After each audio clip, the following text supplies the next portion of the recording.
చంద్రబాబు ఎట్లా చూస్తాడు తెలుసా? ప్రజలను వీళ్ళని ఎట్లా మోసం చేయాలి, వీళ్ళతో ఎట్లా ఓట్లు వేయించుకోవాలి, ఎట్లా నేను సీఎం కావాలని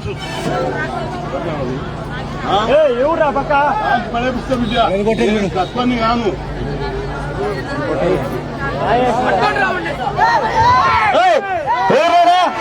దమ్ముంటే నా కొడకల్లారా ఎవడైనా సవాల్ రక్కగాండి ఇక్కడికి. మీరు ఆయనకు మీరు నిగరంగా పుట్టింటే ఎవడైనా సరే రాండి, మీరు ఒక్కొక్క సవాల్.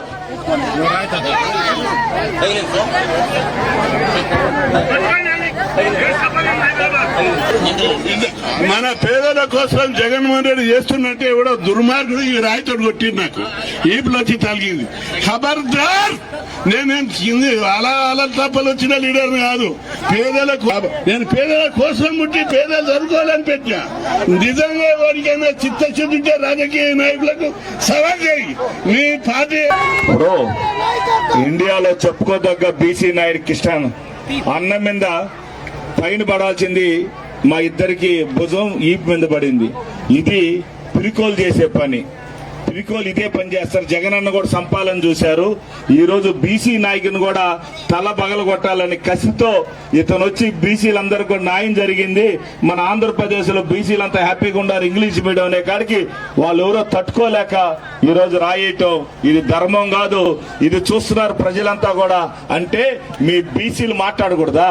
బీసీలు మాట్లాడితే ఇలా చేస్తారా? మీకేమన్నా దమ్ము ధైర్యం ఉంటే, మీకేమన్నా మొగతనం ఉంటే నేరుగా రాండిరా. ఎందుకురా ఈ గుంపులో దుక్కులాట? ఇదేనా మీరు చేసే? ఈ రోజు హైదరాబాద్ నుంచి వచ్చి ఇక్కడ రాజకీయం చేస్తున్నావు సుధీర్. నేను లోకల్ గుండా మసూదురండి, నేను లోకల్ని. నువ్వు రాళ్ళు వేసేంత మాత్రం ఎవరు భయపడేవాళ్ళు లేరు.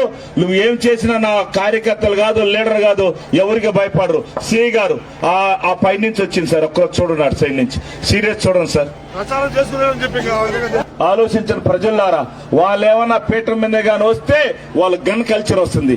వాళ్ళకి ఏమైనా పీఠం మీద వస్తే ఆల్రెడీ ఎర్రసంద్రం స్మగ్లర్లో 10 మంది చనిపోయారు. ఇదే ఏడుపేళ్ళలో దాదాపు 17 మందిని పట్టున పెట్టుకున్న ఫ్యామిలీ అది.